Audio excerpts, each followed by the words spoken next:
Hello guys, dito kami ngayon. Ayan, magbibigay kami ng gift giving. After ng aming feeding ay magbibigay naman kami ng gift giving. Siyempre, ito yung aming ipamimigay na bigas.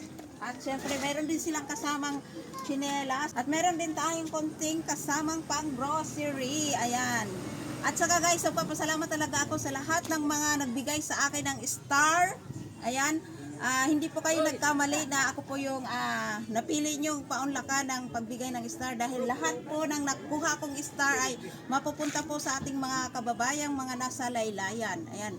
Maraming salamat po. Sana patuloy pa po kayong bigyan ng biyaya at blessing ng ating Panginoon.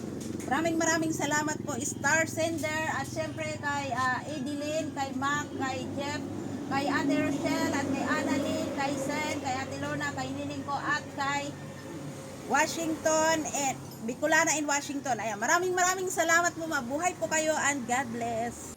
At syempre ang ating mga top star sender. Mabuhay kayong lahat. Maraming salamat.